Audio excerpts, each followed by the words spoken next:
Okay, so today's talk is about mediation, what it is and what it is not, and how to use it to resolve workplace disputes.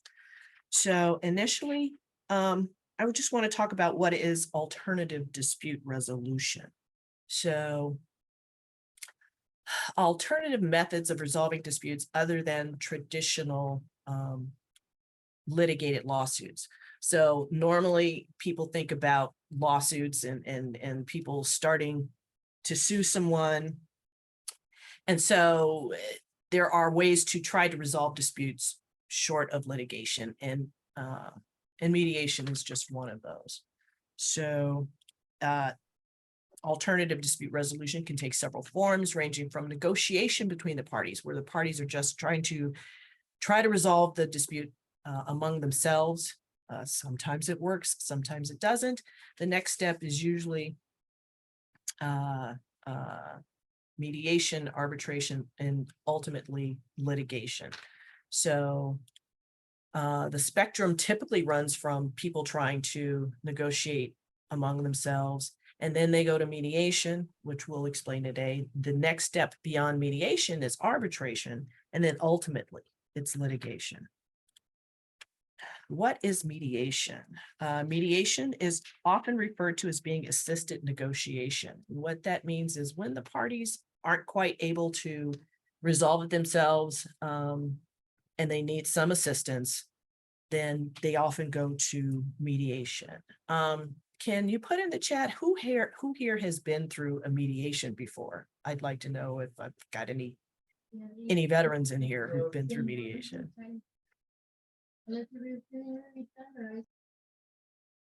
I see Don raised his hand. And just, I can't see everybody. So if you put it in the chat, just a yes or a no, or put a yes if you have.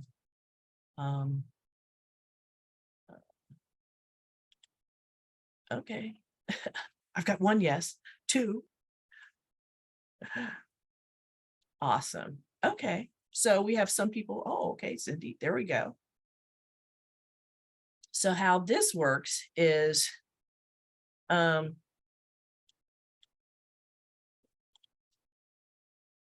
so mediation is it's a voluntary process in which the parties attempt to resolve a dispute with the help of a neutral third party, a mediator. So a mediator is somebody who doesn't have a dog in the fight. They usually have no connection to either party, and they're just there to help facilitate communication and help the parties resolve the issues themselves. The mediator is not a judge. The mediator doesn't decide who's right or who's wrong. There's no binding decision that will be made unless the parties themselves agree to it. And the mediator does not make that decision. Again, it's something that the parties come to among themselves with the help and assistance of a mediator. Mediation is voluntary, it's confidential, and it's private. No one can force you to go to mediation. It's a completely voluntary process. And what that means is that you can participate and you can not participate. It's confidential, and we'll talk a little bit more about that in a minute, meaning it's a safe place for everyone to voice their position, their concerns, and just what it is that they have a problem with and what the dispute is all about. And it's private. Once a matter goes to arbitration or litigation, oftentimes that becomes a matter of public record. So the dispute is just out there for everybody to know about. Mediation gives the parties a chance to resolve the dispute in a confidential space that keeps all of the issues private. So, excuse me. It's an informal process that can be terminated at any time by any party. So there's nothing formal about it. It's not ordered by anybody. No one can make you go to mediation. And if for whatever reason the mediation isn't working for you, you can leave at any time without any kind of repercussions. But understand that mediation is a process, and it can take all day for an effective mediation to come to a resolution. And sometimes that's the mediator's job to kind of keep the parties engaged and moving forward. And so the process isn't aborted before a resolution can actually be reached. And it's confidential, which means usually all the participants and the observers, if there's someone else in the mediation, everyone present signs a confidentiality agreement before the mediation even begins. I usually find out who the parties are going to be who are going to actually participate, and I will sometimes send out my confidentiality agreements ahead of time to make sure that everyone understands what it is and agrees to it. Now, before COVID, all mediations pretty much were in person. Since COVID, a lot of mediations are held virtually now. So it's a matter of probably getting the confidentiality in writing before the mediation begins. But that's one of the things that is paramount to mediation and why it works, is the confidential nature of it. And because it's confidential, it's like I said, it's a private way to resolve a dispute without things going public. If there are sensitive issues involved, mediation helps to talk those issues out and get the issues resolved before they become a matter of public record. Mediation is not arbitration. In arbitration, an arbitrator who is also a neutral third party without any connection to the parties, the arbitrator will hear the evidence, they will listen to witnesses, they will take evidence that's submitted in the form of documents, and that arbitrator will then make a final decision on how the dispute is resolved. It's not a court, he's not a judge, it's just below that, and arbitration is in terms of expense, it's a little less expensive than litigation, but it carries the same kind of weight and same kind of issues. Depending on whether it's binding or non-binding arbitration, whatever decision the arbitrator makes can be binding and can be enforced by courts in some instances. So arbitration takes the decision out of the hands of the parties, and it gives a third person the ability to make a determination as to the outcome of the dispute. Why does mediation work? Mediation works because it brings all parties to the bargaining table to evaluate positions and safely explore settlement options.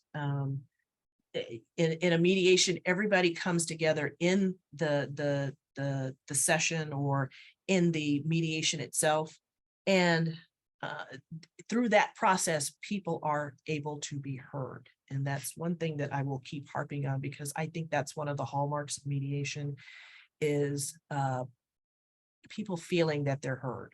And that goes a long way towards reaching resolution, in my opinion. And it's just an important aspect of why mediation works. Mediation also eliminates uncertainties of presenting your case to a judge or a jury, who then makes the decision over which the parties have no control. Once you submit your information and your evidence and your testimony to a judge or a jury, they decide who's right and who's wrong, and you have no control over that decision. And with mediation, you have control over what information is shared with the other parties, whereas in litigation, there's an obligation to be forthcoming, and the whole process of discovery and what you have to tell the other side, what the other side has to tell you. But with mediation, again, there's more control, and with respect to a judge or a jury making decisions, you have more control over the decision that's being made. Mediation can be initiated at any point in the life of a dispute. I once had an appellate mediation, which by definition meant that someone had lost at the trial level. So you have to understand, when we got to the mediation, somebody had already had a judgment entered against them in the trial court. They had already gone through the process of all of this discovery, and the cost and expense and the uncertainty and the agony and the time-consuming nature of preparing for a trial and going through a lawsuit at the trial level.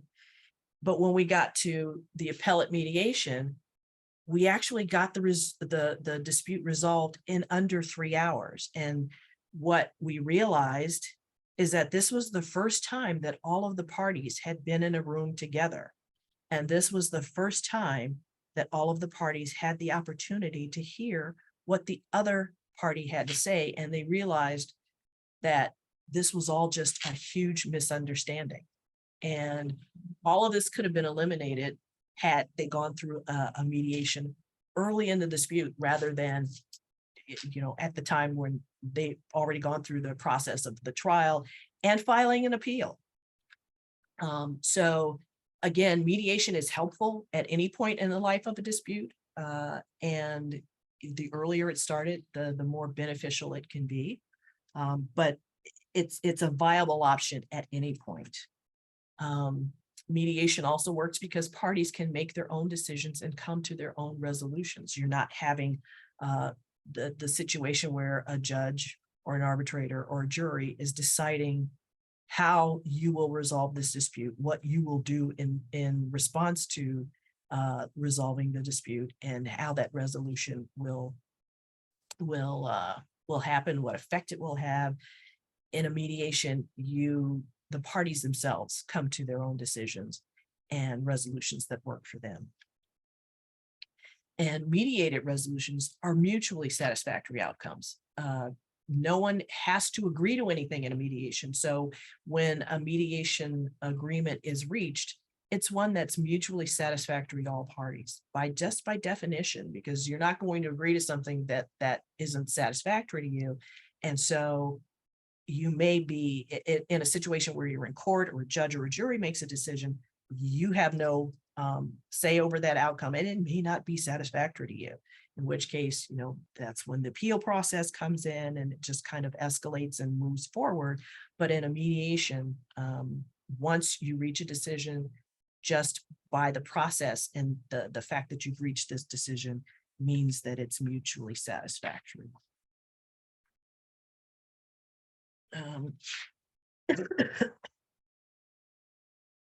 More reasons why mediation works.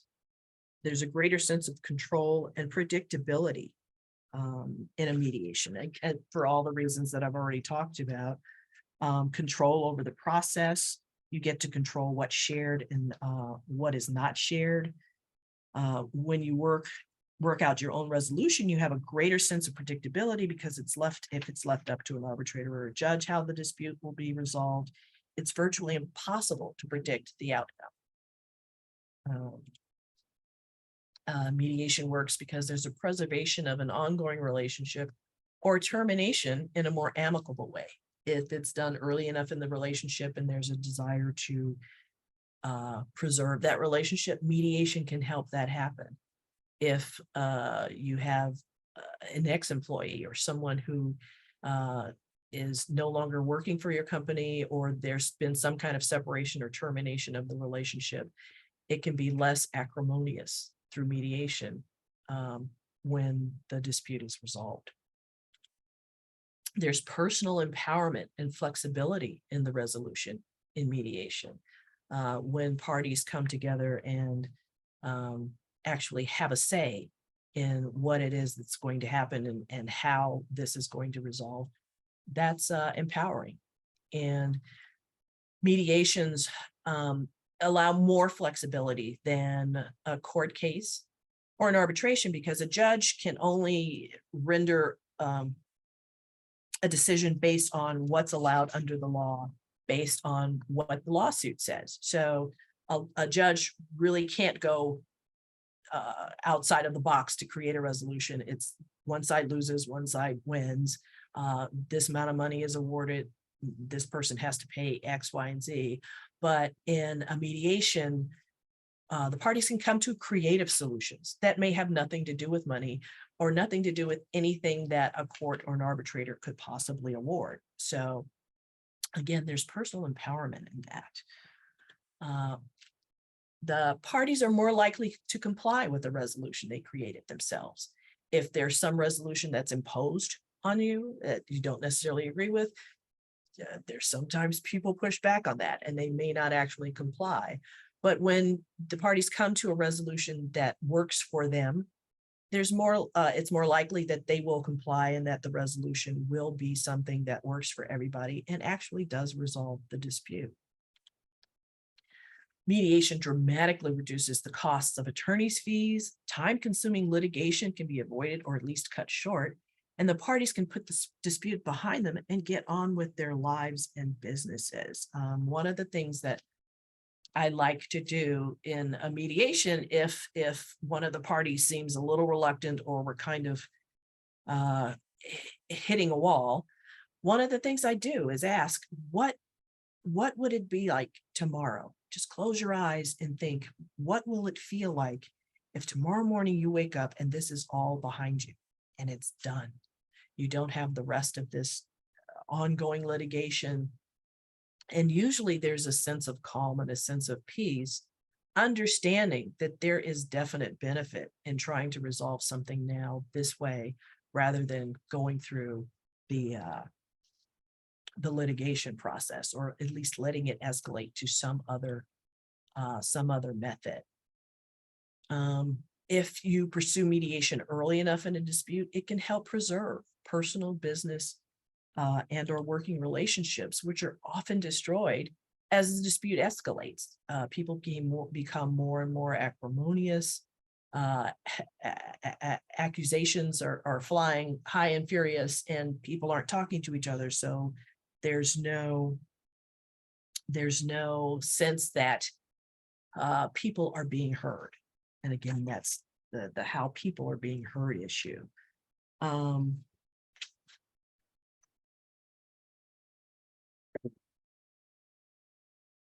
How does mediation work? The steps in the mediation process. Initially, once you've selected the mediator, there's usually a mediation brief or pre-mediation statement that you submit only to the mediator. And because it's submitted only to the mediator, it's important to be as candid as possible in your position and in the information that you share with the mediator. The pre-mediation statement usually includes the parties' relationship. You want to get the mediator to understand the relationship between the parties, what's going on, the nature of the dispute. Why are we here today? You know, what exactly is the problem? What is the dispute between the parties? You want to inform the mediator of your position and what your position is in the dispute, you know, why you think your position is right. But you also want to share with the mediator what you know about the other party's position, because you may understand what their position is. You don't necessarily agree with it, obviously, but you may understand what that is. And you give that information to the mediator before the mediation starts. You want to present facts that support your position in your pre-mediation statement. And that helps the mediator understand, again, kind of where you're coming from and what the mediator will be working with in terms of information that you say supports your position, and helps the mediator kind of evaluate what it is that he or she has to work with. You want to talk about the parties' settlement efforts to date. Remember, mediation usually comes after the parties have made some kind of attempt to settle it themselves. So there's probably been some attempt to come to some kind of settlement agreement, and there may have been offers made, there may have been requests made, not necessarily responded to, but you just want to let the mediator know what's been done to date to try to settle this dispute. And finally, you want to let the mediator know what your desired resolution is, if you have one. You know, what is it that you want to see happen, and what is it that you want to see come out of this mediation? If there's a dollar figure, depending on which side you're on, you may want to say, you know, what you're looking for in terms of money. You may want to give a range or an idea of what it is that you're willing to pay if money is involved in resolving the dispute. But that's some of the information you want to share with the mediator up front before the mediation gets started. And the reason for that is a mediation brief increases the focus and efficiency of the mediation session. It allows the mediator to avoid spending time learning the case during the mediation, because the mediation usually is either half a day or a full day. And you want to spend as much time in that time that you have together working on resolution, and you're not spending time learning the case, or the mediator isn't spending time learning the case, because he's got all that info, he or she has all of that information up front. It allows the mediator to view the dispute from the unique perspective of seeing each side, because remember, the mediator gets a brief from each side. So each side presents their information for the mediator's eyes only. So the mediator is the only one who knows what goes on, or what the position is of each side. And the mediator will then be able to see areas where the parties might not know they agree. In the pre-mediation briefs, the parties may say, oh, this happened in X, Y, and Z, and they may think that the other side disagrees with that or has some opposing view, but the mediator has the benefit of knowing that, well, wait a minute, you're both saying this and you're both agreeing to that. So that gives some insight into what can or might happen at the mediation to get the parties to agree. The mediator will be able to see areas where they might not know they disagree. They may think they're on the same page about a few things, but in the mediation brief, it's clear that there is no agreement on certain things, in which case that's something that probably has to be worked out in the mediation, and something that the mediator knows will need to be focused on. The pre-mediation brief allows the mediator to see potential deal points that the parties may not have considered based on the information they're presenting. The trained mediator may be able to see areas that are possible for resolution, but knowing that there are different styles of mediation, which I'll get to in a minute, but the pre-mediation brief allows the mediator to see these potential areas and bring that to the mediation. It also helps the mediator identify issues that may require special attention. And that can be a myriad of things. That can be anything, but that gets identified in the pre-mediation brief. It's helpful to keep in mind that in a mediation, you're not there to convince the other side that you're right, and the other side is not there to convince you that they're right, because chances are that won't happen. You're not there to convince the mediator you're right. The mediator is neutral, and it doesn't matter who's right and who's wrong, and you don't need to come to that decision or that conclusion in order to get the situation resolved. And it's highly unlikely that you will resolve who's right and who's wrong in a mediation. But importantly, that's not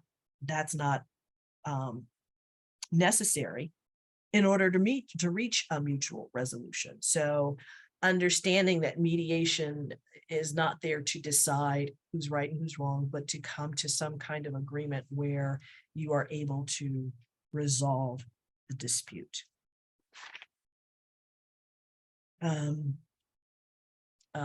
Continuing on, steps in the mediation process, the start of the mediation session.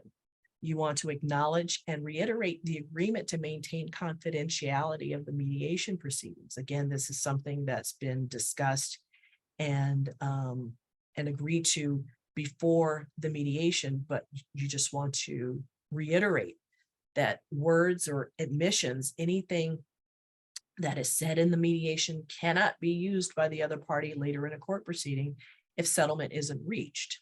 That's the hallmark of mediation, being a safe place that's confidential and private. So there may be things that people will divulge in a mediation that they may not necessarily divulge in litigation early on, that may lead to some kind of resolution. But you want to make sure that everyone understands that if there is that information exchanged, and for some reason the settlement isn't reached, or the issue is not resolved, that information cannot be used later and say, oh, well, at the mediation, so-and-so said this, or at the mediation, he admitted that, blah, blah, blah. That can't be done. So that also increases the effectiveness of mediation. And you want it in writing that all parties agree to that, and you want that buy-in up front. All mediations are different, even with the same mediator, and all mediators are different. So I know some of you said you've been through mediations before, and I don't know how many you've been through, but it's likely that even if you've been through mediations with the same mediator, they're all different. And it's going to depend on the parties themselves, the nature of the dispute, kind of where people are in their animosity towards each other. There's usually an initial joint session, but not always, especially when mediations were in person. I liked to start, if everyone was agreeable, with an initial joint session. But I did have mediations where the parties were so acrimonious, I had to have them on different floors. They couldn't, not only not in the same room, there had to be no chance that they would either run into each other going to the restroom. So, and ironically, that particular mediation that I'm thinking about, we did eventually get it resolved, and none of them ever met face to face. So, and with virtual mediations that usually occur now, the mediator controls, the situation where, like here, everybody can be in a joint session. And with that joint session, the parties can hear all the information at the same time. The mediator will give an opening and an explanation of the process. There are, the mediator gives a welcome and introductions. The parties, this may be the first time they're sitting down together. There may be people in the mediation that don't know each other and they're not sure who they are or how they connect. So you're giving welcomes and a welcome and introductions of the people in the mediation. The initial joint session is usually used to explain the purpose of mediation and the mediator's role in explaining how the mediator is there to help facilitate the process. The mediator is not there to make a decision, and the mediator is a neutral third party who is there to help the parties come to their own resolution. You want to discuss logistics and timeframes, where the restrooms are if you're in person, if anyone has a hard stop for a meeting or something, or a phone call that they have to take, and they know that up front. Things like that can be worked out in the initial joint session. You want to set the ground rules. And this is important, especially for in-person mediations, and even in Zoom mediations, if the parties are in joint sessions. It's important, things like making sure that each side is heard. So ground rules, you don't interrupt someone else. You let the person finish whatever it is they're saying before you jump in. And just common courtesy things and just ground rules that the mediator may have for his or her mediations, just to make sure that things run smoothly. And finally, you want to get a commitment to proceed. Again, you want to get that buy-in from everyone in the room that they are there to see this process through, because mediation does work if people are committed and they're patient and they understand the process. Then you want to go to the party opening statements, and how that works is each party should come prepared with an opening statement regarding their position. And it's usually one where you shouldn't be accusatory or antagonistic, but it's more beneficial if it's kind of a position where you're presenting your facts and not necessarily your facts, but your position and kind of what it is that you hope to achieve and what it is that you think the mediation process should be for you, and how that works for your side. And when each side gives their opening statements, that gives the other side a little bit of insight into why the other person is there and what they believe is the reason. There are really three main styles of mediation, and it can be facilitative, it can be evaluative, and it can be transformative. And usually most mediations, when you think of mediation, it's the facilitative approach. And that's just basically helping the sides decide what's important, helping them communicate with each other, and just facilitating that that communication that leads to the process that leads to possible resolution, possible ideas that can be, reduced to some kind of final agreement that everybody can agree to and can move forward and resolve the dispute. There's evaluative, which in those situations, the mediator often offers objective opinions to the parties or participants. This is more a situation, especially with cases that are already in litigation.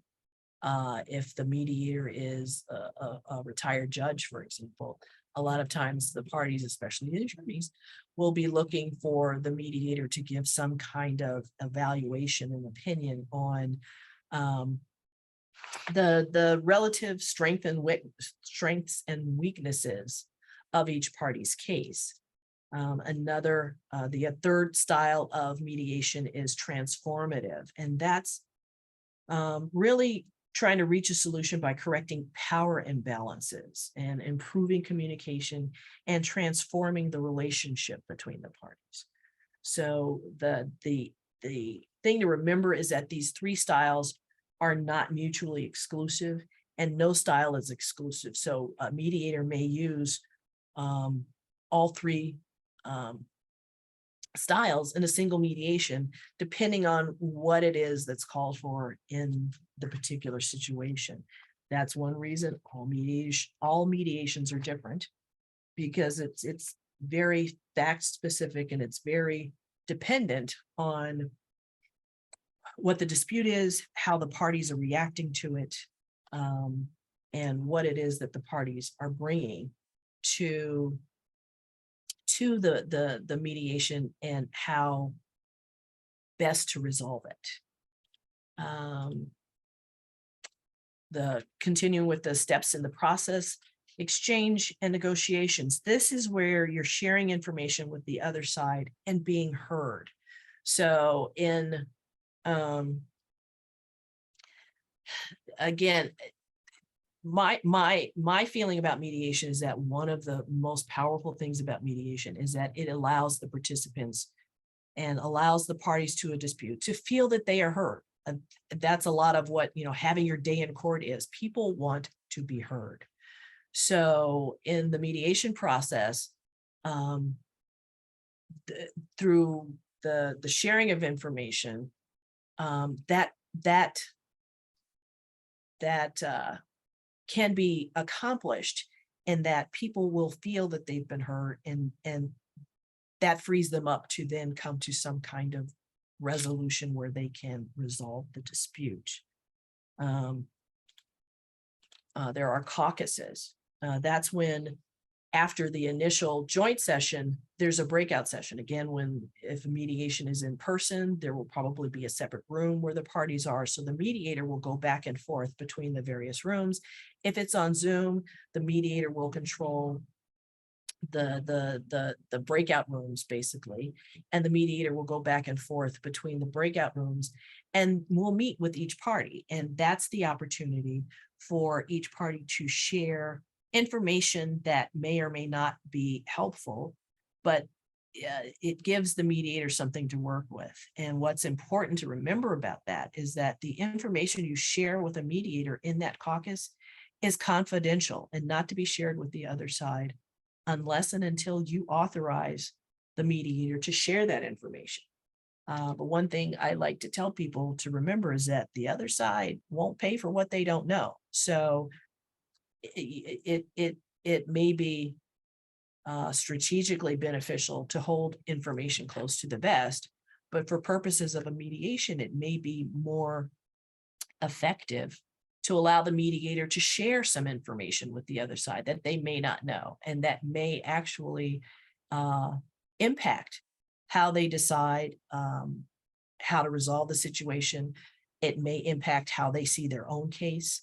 But that's information that you share in the caucus with the mediator, and use it's up to you what you want to share and what you don't want to share. That's number one. The mediator may have a feeling based on the fact that the mediator knows what's going on in both rooms.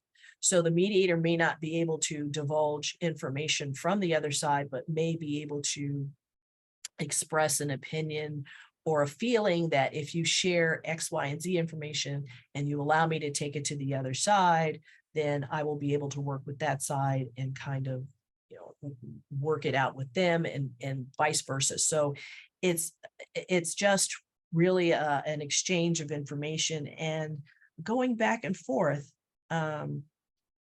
trying to share information and figure out what might be an effective way to resolve this without going straight to litigation. It's important. This process is important in determining what each side really wants and what resolution looks like for each side, because again, some people may not necessarily know what they want, and you don't know going into a mediation necessarily what all of the options are.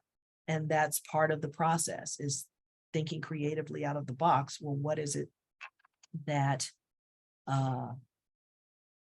that could possibly resolve this with us? One of the things that I think one of the stories that I think really illustrates and demonstrates how mediation works and why is the orange story. And I don't, can you put in the chat if has anybody heard the orange story before?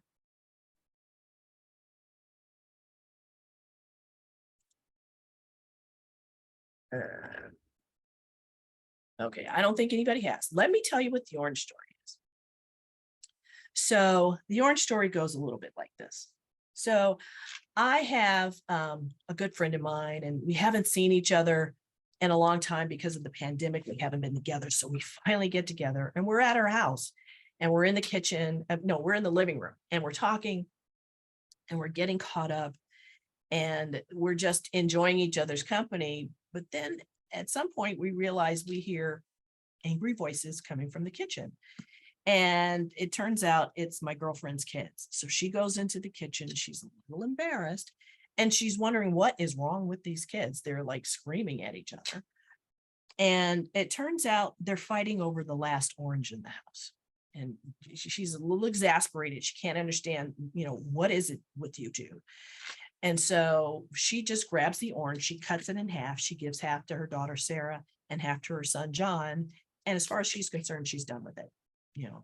Problem solved. Let me go back to my friend. She comes back and we're continuing with our, getting caught up in our conversation. And a few minutes later, we hear screaming again, and the kids are at it again.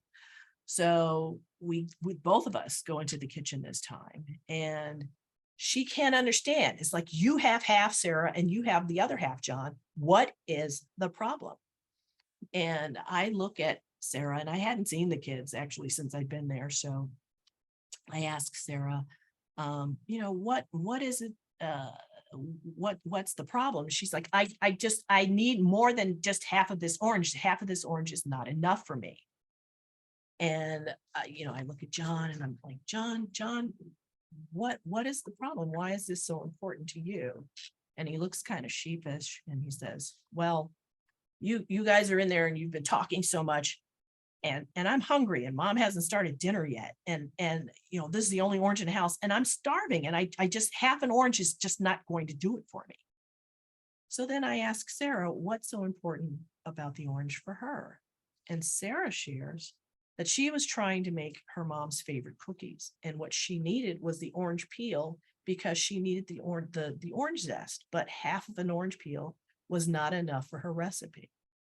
So by asking the two of them what was important about this orange and why they needed the orange and why they wanted the orange, we were able to determine that if we just peel the orange, give all of the peel to Sarah, and give all of the meat of the orange to John, both of them get 100% of what they want.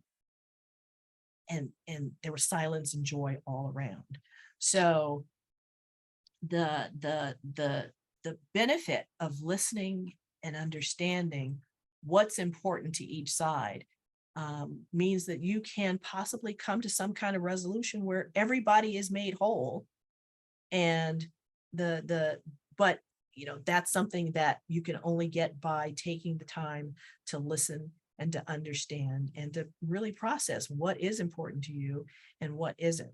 So that kind of demonstrates what mediation is and how mediation can work to resolve disputes. And finally, I think I'm running low on my time here. If an agreement is reached at the end of this process, then you get closure, but you need to get it in writing. So you want to get it signed by all of the parties at the mediation, because if you're able to reach an agreement, you don't want somebody coming back with buyer's remorse the next day and trying to unravel it. So at the end of the mediation process, usually I have the parties themselves write out the agreement. I don't write it out for them, but we write out all of the terms and what it is that they're agreeing to do. And all of the decision makers are at the mediation, ideally. So they then sign it, and that becomes something that they will more likely abide by. And it's something that kind of puts a finality on it. So in the case of litigation, there's usually some situation where after this initial agreement, there's a formal agreement, but even with that, you have a binding agreement that can be enforced in court if necessary, if for some reason, the talks break down after that after that time. But quickly, workplace conflict and mediation. Mediation is best used when a disagreement first arises before the relationships have broken down or the parties raise formal grievances. However, again, the process can be helpful, can also help rebuild relationships and resolve grievances if it's gotten to that point. Can be used to resolve employment disputes for both current employees and ex-employees. So if there's a situation where, someone's been terminated and they're making allegations, mediation can be used with that to avoid litigation. It can also be used with people who are still currently employed to resolve disputes in the workplace. There are conflicts arising out of workplace discrimination or harassment complaints that are ripe for mediation, because it again allows you to find out things about your workplace that you may not have already known in a safe environment that's confidential and private. And usually it's pre-litigation. So even when someone has been terminated, there's probably a demand letter, and you're able to engage in mediation before there's a lawsuit filed and before the allegations become public knowledge. Early resolution allows the parties to move on. For the employer or business owner, they can focus their energy on business issues. Disputes take up a lot of time. You have people needing to get documents together. You have people possibly appearing for depositions. You have people being taken away from your business to address issues that are coming up in this dispute. If you're able to get it resolved in a mediation, all of that ends. Mediation at any stage in a dispute can serve to reduce exposure to litigation. It can ensure privacy, and it can keep costs to a minimum, even leading up to and during a trial. It's not unheard of that mediations happen just before trial starts, because quite frankly, that starts another chunk of money that will be going out of the door if it's not resolved. So just about every stage gives a great opportunity for mediation and at least reducing costs further down the line. It's important to determine what information or discovery is most valuable to have prior to a mediation for the process to be most effective. So if you know you need more information before you go to mediation, get that information first, and that way the mediation process will be the most effective. If there's information you need, you don't have, get that first, and that helps facilitate the mediation session. Mediation helps to discover real issues in your workplace. Sharing information in a safe place can lead to a better understanding of issues affecting your workplace. The most important thing about mediation, I think, is just preparation, people involved, and patience, and making sure that the parties are heard. And I think that's the main thing about mediation. I think that will that makes it a very effective tool for resolving mediations. And at this point, we have a few minutes, so I will go ahead, and if anybody has any questions, we can go ahead to the question and answer period. Jake, I don't know if that's your domain or not. Yeah, if we have any questions, go ahead and drop those in the chat. Just give a little bit of time for those questions to pop up.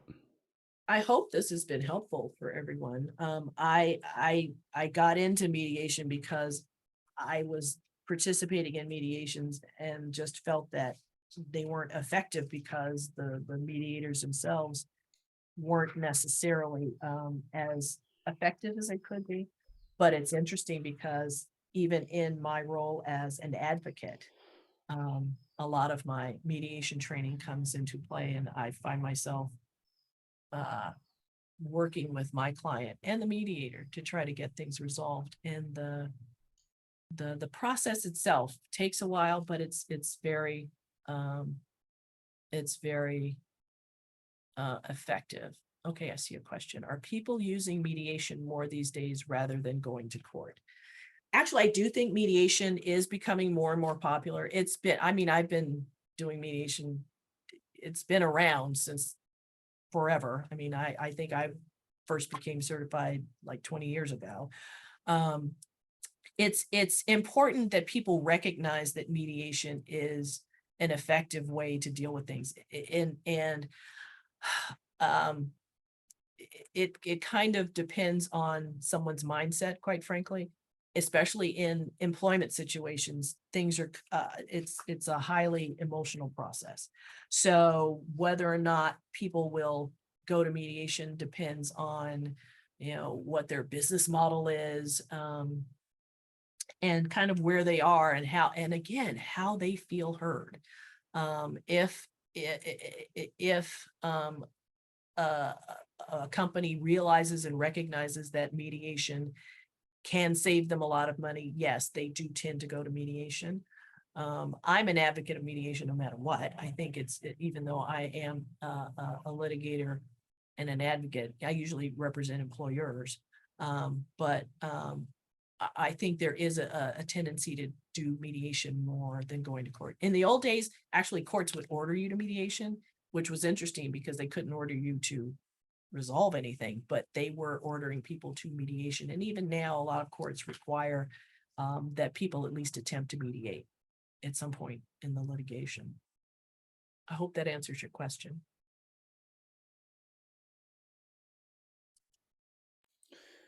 Do we have any more questions in the chat?